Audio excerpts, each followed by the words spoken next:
Hi and welcome. This is episode 16 of Live at Epiphan. Today we have a really interesting show. I'm George. I'm Dan. And we have some really cool topics to talk about today. I guess it's one big topic, but there's a lot of detail in there. So stick with us and we're going to cover some interesting stuff. Do you like making YouTube videos? I know I sure do. And today we're going to actually show you how to simplify the process of getting your videos onto YouTube using the Webcaster X2. But first, do you have some news you want to cover? Yeah. Well, as always, like on Facebook, subscribe to our YouTube channel. We do this every week, of course. Any suggestions, comments, questions you might have, submit them. Email live@epiphan.com. We'd love to hear those. Put them in the comments and so on. Yeah, the usual social media stuff. But the other thing is we have made some changes here in our studio this week. We've sort of moved some furniture around, a little more feng shui or something.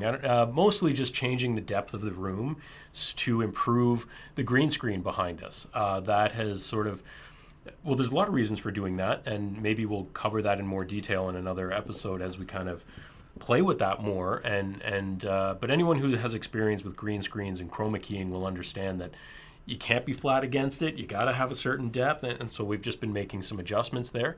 And it should look better. Hopefully you notice. Yeah, let us know what you think. I mean, we see this studio as a constant evolution, always looking at ways to improve the quality of the show that we bring to you each week. So thanks for sticking with us, and we'll keep you up to date on everything we do. For sure. So into our topic. We have a camera and a webcaster sitting in front of us. So I'm guessing that's what we're talking about. That's right. What we're talking about today is, this is a topic that's very relevant for people who are maybe new to creating YouTube videos or are looking for ways to hack their workflow to make it easier to get your content onto the web quickly. So let's dive right into it. I want to talk a little bit about workflow. I'm a workflow nerd. Having worked for many different video production companies and in many different post-production studios, the little things that you can do to save yourself 5 minutes again and again and again are going to add up. And if you're creating regular YouTube video content, there's some ways that you could look at considering how to simplify your workflow a little bit maybe. So I'm just going to pull up a photo here first, and we'll take a look at like what I see as a pretty typical workflow. So let's go to picture-in-picture. We'll share this. And if you see here, you start obviously with a camera, and then you will typically take the card off your camera, transfer those files over to your laptop, right? Get that, okay, so you got your media card there. Okay, let's put that in the laptop. Okay, now what do? We transfer our files from the memory card onto the laptop, and we open it up in Adobe Premiere. Okay, and then what do? We do some editing in Premiere, of course. Mm-hmm. The next step is to export those videos out of Premiere back onto the laptop.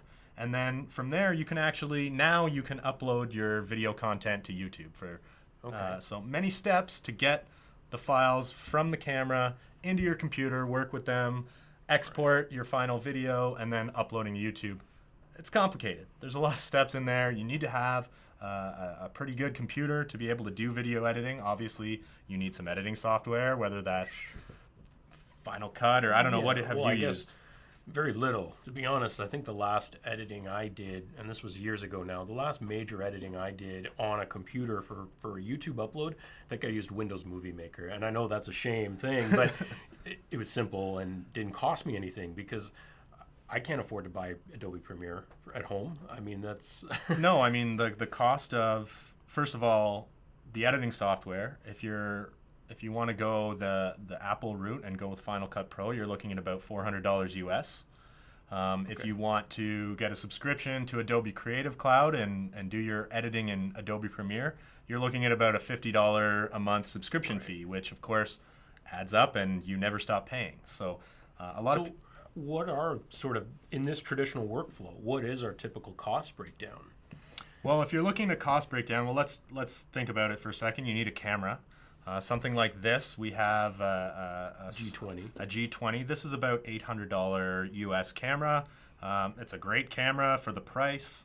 Then you need a computer, and I really wouldn't recommend editing on a computer with anything less than a quad-core like processor. i7, higher end stuff. So you're talking pretty good bucks for you're a into. laptop. I mean, if you're going the Apple route, which a lot of people do, you're looking at least $1,500 yeah, for a laptop. 2K, yeah. Something. Then your software. So, I mean, once you add up your camera, your computer, you probably need a hard drive to store all your files on, right? A lot of laptops don't come with much these days. Exactly. So there's another $150. You also need media. So you need these memory cards, right? Right. Memory card is what, like maybe $50? You need a couple of them. Depends on the size, but that's going to depend on how much recording you're doing and time and everything. Yeah. Exactly. Maybe that's another $100. Add all this up. I've kind of totaled it up here. Figured that with this workflow, the cost to get up and running is probably anywhere from $3,000 to $3,500. Wow. With your software. So that's quite a bit for someone maybe just starting out. Like, that's a big upfront cost. It is, and I mean, it's not just the monetary cost, it's the time cost as well. Learning editing software takes time. You might have to do some tutorials. You might have to take a lesson or two or get some professional training to use this professional editing software. So it's, there's a lot of steps here. And most YouTubers are doing that workflow. So what's the alternative that we're sort of pitching, I guess? Okay, so let's look at an alternative workflow. I'm just going to switch to the next photo here. Maybe you can show this on the picture-in-picture. Okay, so let's just cut out the middleman here, if you will. Let's get rid of the computer. We don't need it.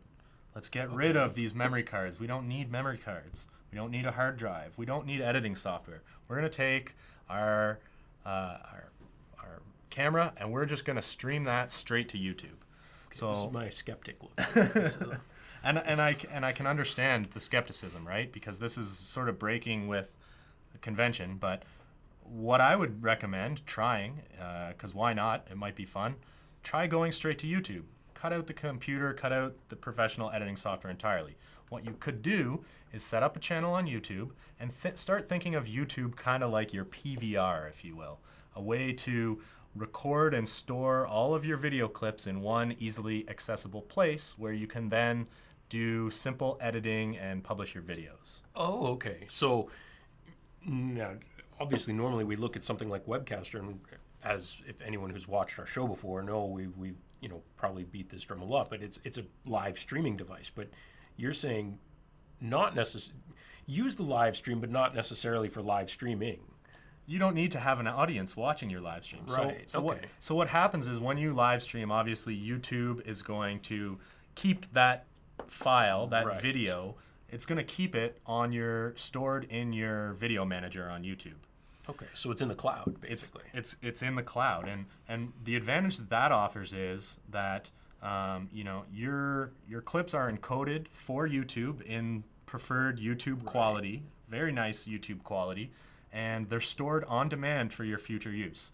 So think of it as though you're no longer needing to store your video files on your computer, on your hard drive. You can instead store them on YouTube and do your editing and publishing of your videos right in the YouTube platform. So storage is no longer an issue.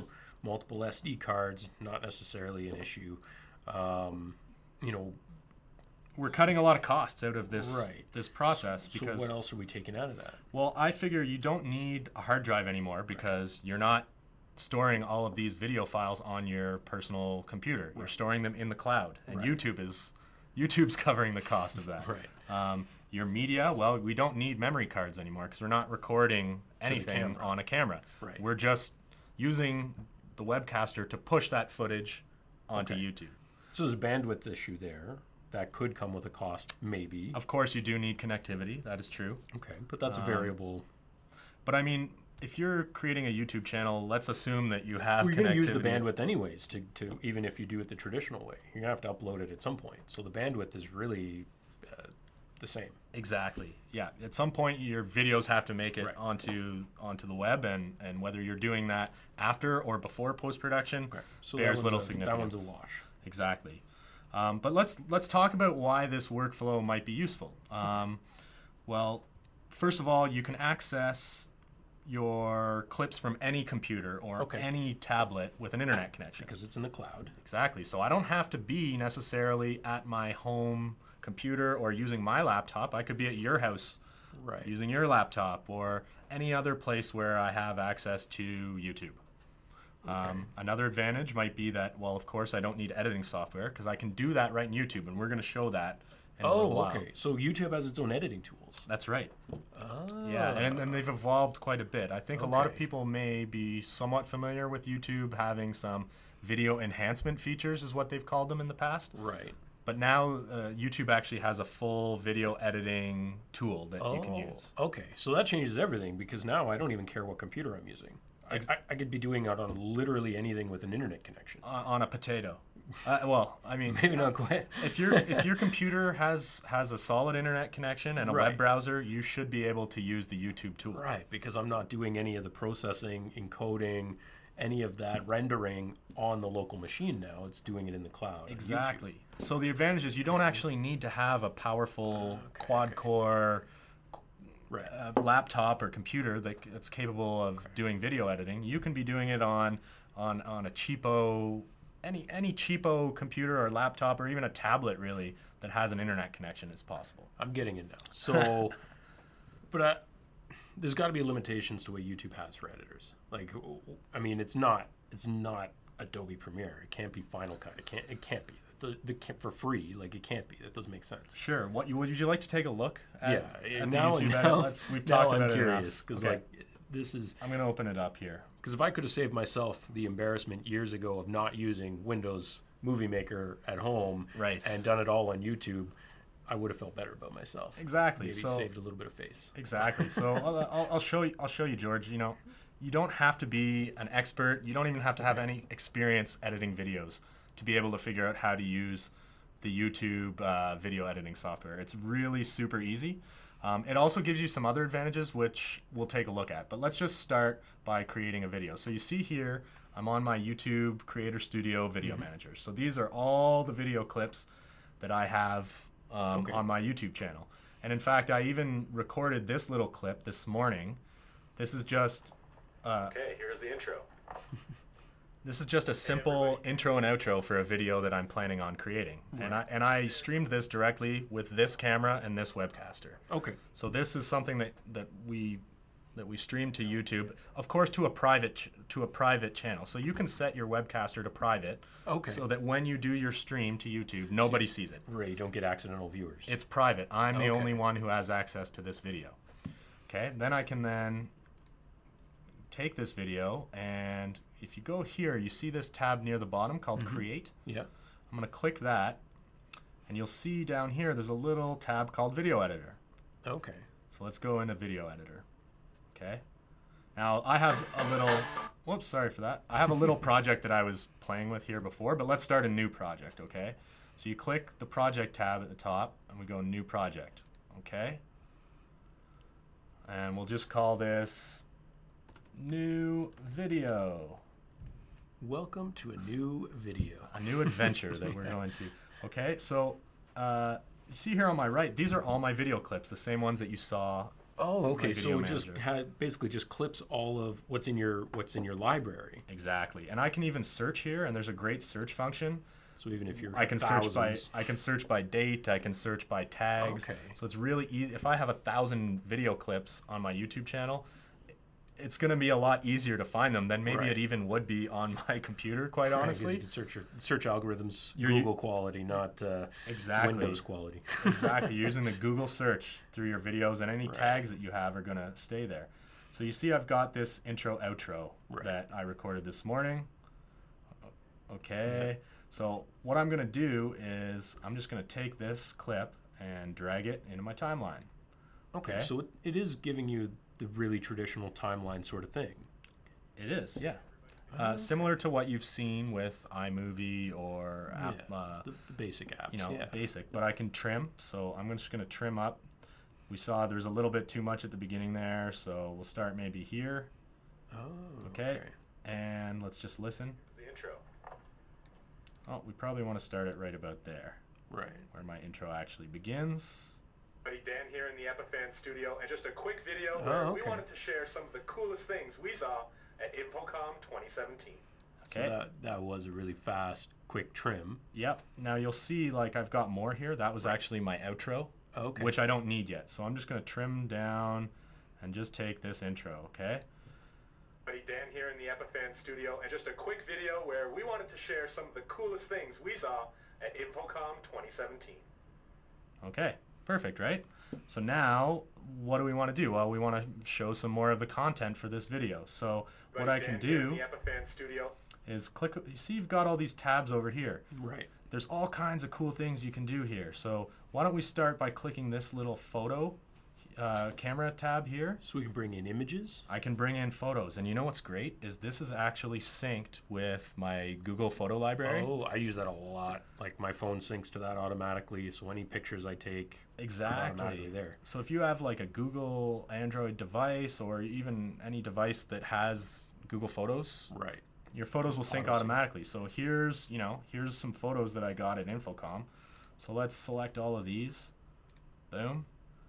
And now you see I've got them here in my video editor, and I'm just going to drop them in. Okay. Okay. Got one.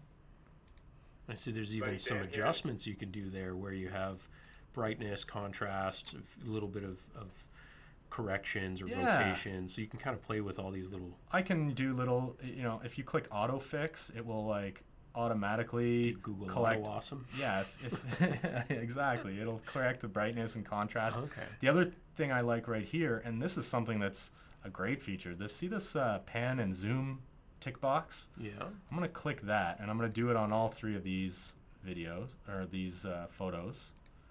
And now you'll see when they play through, okay, there's the intro again. Mm-hmm. And after the intro's done, it's going to go on to the first photo, and it actually puts a nice little... Ah, okay. So you get a little effect in there, as you would expect. You don't want just a static image. You want something in there. But these are just photos. So in your intro clip, you had your voice. Yep. These are just photos, so they don't have any sound. No. So we need some sound, because this video's not going to be awesome unless... it was empty. Yeah, we need some sound. So here's one of the great features of YouTube is that there's two things. One, there's a Creative Commons, and there's also a free audio library. So that gives you access to some media which you can use to make your videos better. Right. Because it's YouTube, you can't just use whatever song you want, because that's going to be copyright, and you're going to get automatically flagged. But you're saying that the audio library on YouTube is you have license access to it. Exactly. So if you see here on the left under Create, there's audio library. Okay. So if you click this, you're going to see all kinds of different genres, moods, tempos. You can also see the popularity of each of these tracks. You don't want to choose number one, because then everyone's using it. Yeah, exactly. So you want to look around. So let's say we want something, I don't know, what would be a good, maybe some... For InfoComm? I don't know, some electronic music or something maybe. So let's see, what's a popular electronic track? Let's play this one. Mm-hmm. Yeah. Okay. That one's pretty popular. Okay, yeah. So let's say we wanted this one, drop it. So I go back to my video editor, okay? And you can see my tracks here. I'm just going to type in drop it. And here it is. And now I just drag it in. Oh, okay. Cool. Now, you see it's way longer than I need it to be, so I'm just going to trim the end off of it. Boom. Now let's try seeing this with some music. And just a quick video where we wanted to share some of the coolest things we saw at InfoComm 2017.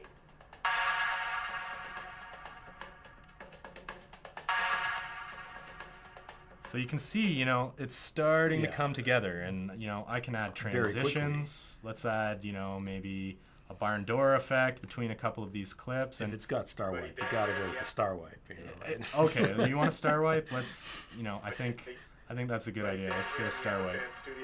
I mean, it's, if you're going to go with cheesy editing, there's only one way to go. So let's see. Let's preview this star wipe. Okay, and it's going to wipe. Oh, look at that. That is fancy. Okay. So, this is a pretty basic demonstration of what you can do, but I was playing around with this yesterday, and you'd be surprised the quality of the content that you can create with this. You're a professional video guy. I'm not. So if you're telling me that this can be done pretty well and pretty impressive. Yeah, I mean, it's pretty easy as well. You don't have to be an expert.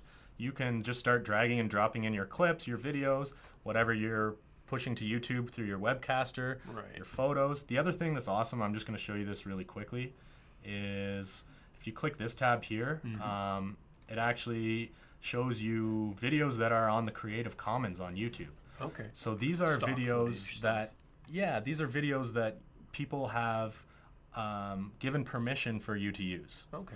Okay, so let's say I wanted to do a time lapse with some clouds. Let's take a look, see if we can find anything. Okay, so we've got a cloud time lapse here. Hey, that's looking pretty nice. Let's drag that right in to the beginning. Put that, maybe this could be the intro of the video. So I'm just gonna trim that up, make it a couple seconds, maybe like 5 seconds of clouds. And let's add a title really quickly.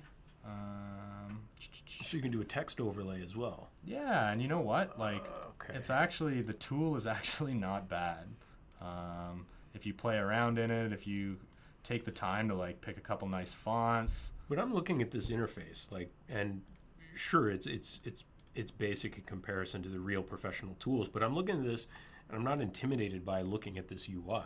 Whereas anytime I've sat down in front of something like Adobe Premiere, I just look at it, and it's so foreign to me as you know, a non-video professional that I look at it, I don't know what I don't even know where to start. And that's the thing, is that learning video editing can be intimidating, because not only do you need to understand computers, you need to be able to understand, you know, some complexities of the software. There's a lot of little things that you can only learn in video editing from time and experience, but YouTube makes it easy, is that it's a drag and drop system. You've got 2 tracks, one for your video and one for your audio. So as long as you can, you know, are familiar with using the YouTube platform, perhaps for watching videos, you could certainly learn how to use it for creating your own content as well. So now that I've created a video, all I would have to do to publish this is just click here, create video, and now YouTube will take that and it'll start processing it. So it'll take a few minutes for the rendering in the back end. Again, not being done on your system, so you can go have a coffee and relax. Normally, I'd be sitting here waiting for my video to render and export. Surf Facebook and watch Epifan live. Exactly. Okay.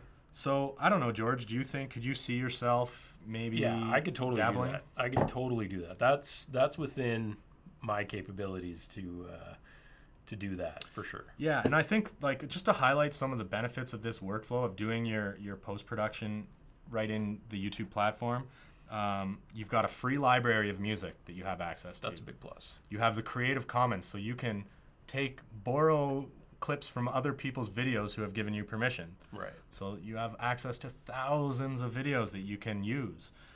You can also connect with your photos right off of your phone, so you can drag and drop those in. The other thing is, it's all in the cloud, so you can pick up and drop your projects on any machine that has an internet connection. You don't need to be at home in front of your, personal computer. You can be anywhere in the world. The other thing is, you're saving time and transferring files back and forth from your computer. You're saving your hard drive space, and you're saving money and not needing to have a powerful computer to do your work. Right. Okay. So there's lots of benefits. The other thing is, it's really just a great way to get started. And because it's all in the cloud, you're not risking accidentally deleting something or losing your files. It's very easy. It's all in one place. Okay. So if you guys have any questions about that, hopefully throw those in the comments. Maybe we'll take a look here quickly and just see if we had any. Yeah, do we have any questions coming in? Questions that were coming in. Okay, we have a question. You know what? I don't think we have any new questions. So if you are watching, if you're live with us right now, hit us up in the chat and say hello. If you have any questions about anything we've talked about today or anything else, don't hesitate to. No, this is really interesting. This is really interesting. That definitely. I didn't know YouTube had that many tools available. Like I guess I thought they had a few quick trim things, but I didn't know you could do all of that stuff. Like that's. I think it's pretty cool, and if you're the kind of person who's creating simple video content, there's a lot of advantages to considering this workflow. Well, especially starting out, right? I mean, like we were talking about, if you're talking $3,000, $3,500 in startup costs, you know, if that was my total budget, I would honestly rather put more of that into the camera than into a computer, right? Why occupy $2,000 of that for just a computer? I mean, $2,000 in a camera, I mean, as we said, $800 for a G20. This is a great camera at the price. But if you could spend $2,000 on a camera, you're at a whole other level. And as we've covered in previous shows, cameras, lighting, those things can be more important than your skills as an editor at times. I mean, skills as an editor are nice, but you could keep that to the basics. Start out with, you know, a little bit better gear, experiment a little bit with all those other pieces, and at the end of the day, probably come out ahead in terms of overall quality of the content. Which, if you're talking about YouTube, quality of the content and personality, which I don't have one of those, so I can't do much for George. that. But people love watching you on YouTube. But one of, you know, those things are the biggest things, right? It's not how good you are as an editor. It's because that's largely invisible. But having quality content that you produce regularly, that looks good, and you know, that's probably the bigger key. Just look at how many YouTube channels thrive and have millions of subscribers, and they maybe only have one camera angle for every video that they do, right? Yeah. Your vlog format videos, there's not a whole lot of fancy editing happening there. It's simple trims. It's taking out the bad parts, really, of a single camera angle. And you can do that with those built-in tools. Yeah, so do it right on YouTube. Go straight to the platform where your audience is, rather than all the extra steps in between. Cool. Well, Webcaster is on sale right now. It will be shipping shortly. MSRP on Webcaster is very low entry-level price at just under $300 US. So it's very easy for anyone, whether you're doing live streaming, as we've covered many times, or whether you're looking at doing this type of a workflow as a cloud recorder. Yeah, really. It's like YouTube becomes your PVR. Yeah, I mean, that's cool. You could just be doing your own recordings for personal use, sending some videos into the cloud, saving some short videos for later on. It doesn't necessarily have to be for the audience, because YouTube is going to record all of that and store it for you indefinitely. Yeah. So if you guys want to get your hands on a Webcaster, play with this type of setup yourselves. Like I said, it's on sale now on our website, epifan.com. It'll be shipping very shortly, but if you want to get your hands on one for $0, we do have a contest running right now where you can enter to win a Webcaster for free. So that is running until July 27th. I guess somewhere there's a link for that. We'll put it in the description, of course. And so definitely, I saw a number of entries this morning, well, from last night to this morning, went up real quick. So people are really interested in this. So it's really cool. If any of you guys have seen these Gleam contests before, there's a bunch of different ways. You can enter those to get more entries. Definitely check that out. That could potentially win you a Webcaster. So that would be awesome. What do we have coming up next week? Well, next week, actually, we're going to take a little bit of a deep dive into examining bit rates and encoding. If you are... Sounds like a lot of math. There is a bit of math involved, but we're going to simplify that math, and we're going to explain how to quickly and easily calculate how much bandwidth you need for different quality levels of encoding.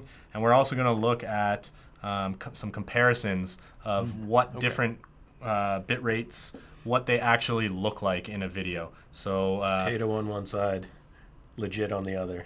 Yeah, exactly. And one of the great things with Webcaster is, even if you don't necessarily have all the bandwidth you need, you can set your encoding settings very easy on the menu here. So you can, maybe if you're streaming over your cell phone or over a slower connection, you can ratchet back your bit rate. But if you're on a wired Ethernet connection and you have unlimited bandwidth, go crazy. Crank it up.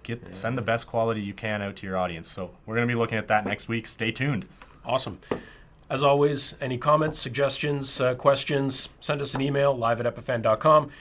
Hit the like button, hit subscribe button, leave comments, questions, and we'll be happy to answer those.